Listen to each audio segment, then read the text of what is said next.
Nandito ako sa Quiapo today and may pa-food crawl sila with a 500 peso challenge. Pwede ba 1,000 na lang? Tingnan natin kung ano yung pwede kong kainin with 500 pesos dito sa Quiapo. Let's go! Kaliwa. Yan.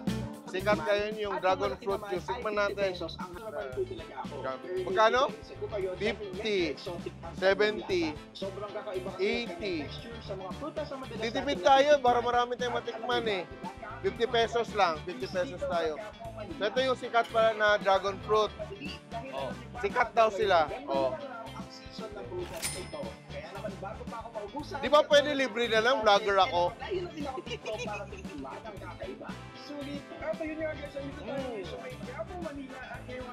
So, ito yung sukli ko, 450. Ano pa yung gusto natin kainin?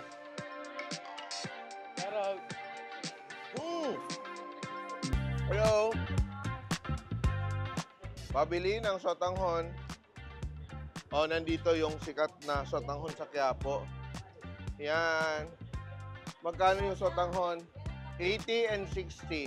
60 lang tayo kasi titipid tayo. Ano pa? Partneran na natin ng puto. Di ba? Ito palang busog na ako eh. For sure. Wala bang discount? Ah, sa senior na. Bata pa ako eh.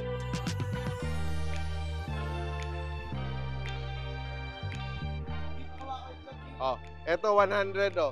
So natira kong pera 350 na lang. Oh, di ba? Oh, di ba? Naluto na parang mabilis.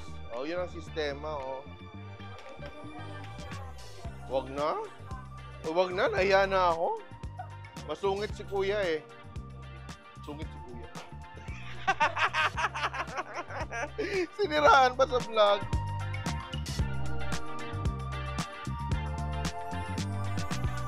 Masarap ba? Tikman natin. Oh, may patis tayo dito at pepper. Yan oh. Tikman natin ha.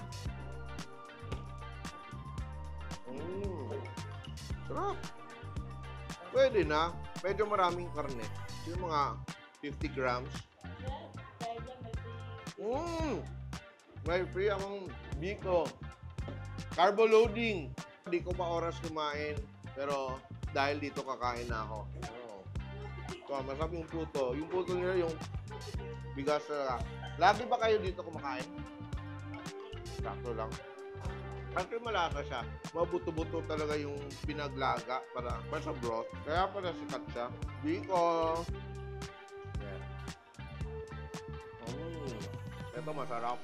Actually, masarap siya, in fairness. No? Lalo na pag nadagdagan ko ng anghang. Sulit naman. 100 pesos, di ba? Ang nagastos ko pa so far ay 150, 50 pesos, then 100 tong ating puto with a sotanghon overload, 80, 20 pesos, and may palibre na biko. Thank you po! Ito, para yumaman din ako kagaya mo. Di ba?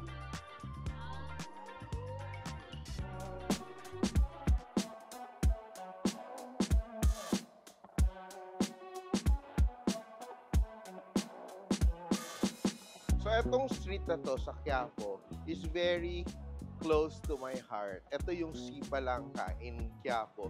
Dahil nandito nakahilera yung lahat ng bilihan ng mga gamit na pang-restaurant at saka pang-kusina. Kaya, whenever I come here, I drop by this place. Kasi they have a very nice ham sandwich. Yan. Hello, pabili ng ham sandwich. Meron ba? Ham sandwich. Magkano to? 140. Bayaran ko muna. Totoong hamon yan. Gawa nyo yung hamon. O, gawa nila yung hamon dito. Look at that. Oh. Ano katagal ini-age yung ham nyo? 6 months. So, 6 months ko pa ito makakain. Ito siya, yung kanilang ham in white bread with lettuce. Tingnan mo. So, mga ham pieces siya. Ito mga trimmings nila. So, let us try. Ito. May sukli pa ako, pero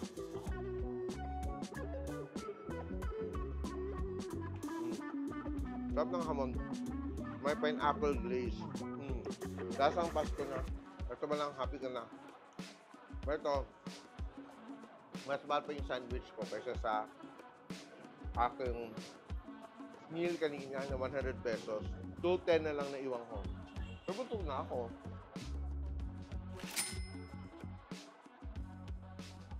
This is said to be the oldest Hopia factory here in Quiapo. Ito, 1927. Wala pa tong amag, boss. 1927 pa to eh. Yeah. Ano bang pinakamasarap? Baboy. Monggo, baboy. Ayoko ng ube eh. May hopya. Kondol. Ano to? Monggo. Ito yung bestseller. Ito bite size. Sige. Magkano to? 60 pesos. Tikman ko muna. Actually, bumibili talaga ako. Pag pumunta dun sa Singkian, di ako bumili ng plato sa restaurant. Ito ano? Bite size. And it's Pugan Bake. Smile para mukhang hindi masungit. 50 pesos. Challenge kasi 500. Isa lang mabili ko. Ano ba yan? Kuripot ng prod. 500 ang binigay sa akin. Sarap siya. Hindi greasy ang balat. Tipid-tipid. Pero ang dami mo mabibili, oh. How flakes. Oh. Hostya. Ito yung mga nagpa-practice ng First Holy Communion. Yan, oh. Then ito, cow label. Oh, beef jerky or tapa. 140. Ano mabibili mo? Isang ham sandwich na lang. Di ba tingnan mo? Pag mukhang pulubi talaga, may ano? May pahopya.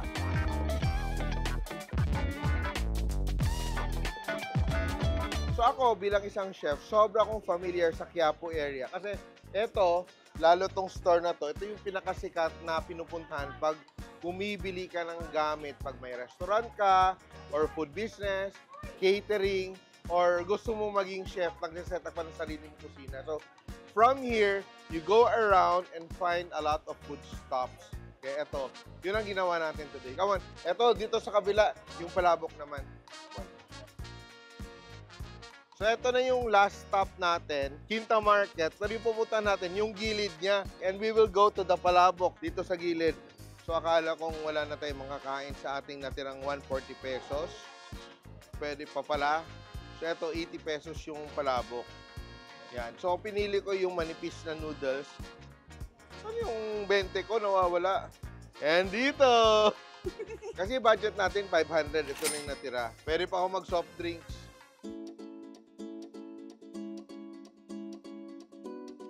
Ito yung area na maraming nagbebenta ng palabok.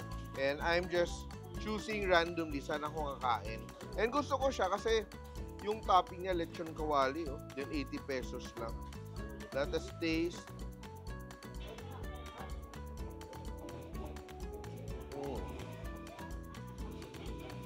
Masarap siya. Nabili natin 50 pesos na dragon fruit juice, 100 pesos na sotanghon overload, may puto, plus may palibreng biko. Next, kumain tayo ng hamon sandwich sa Excelente. After, kumain tayo ng hopya. Bumili tayo ng 60 pesos. Pero may malikom. Magbigay ng hopya. Di ba, bongga? And dito, ending natin, palabok ni Tusoy with puto, 100 pesos. Ang ending natin, 40 pesos. Pahinging 10 pesos para makabili ng soft drinks. Pahinging 10 pesos, hindi ako nagbibiro. Sobrang kuripot ng aking producer. Kulang-kulang yung binigay. Pero eto, para makabili tayo ng soft drinks, pahinging ng G's.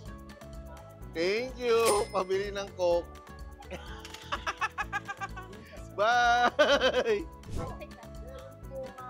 Nagbayad dito. O, di ba? May donation, no?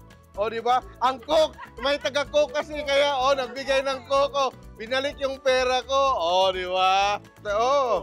Puro taga-Coke, ah. Yan. O, di ba? Simple! O, di ba? Nakalibre pa tayo ng soft drinks, oh. Oh. Kapal na ng face. Yan.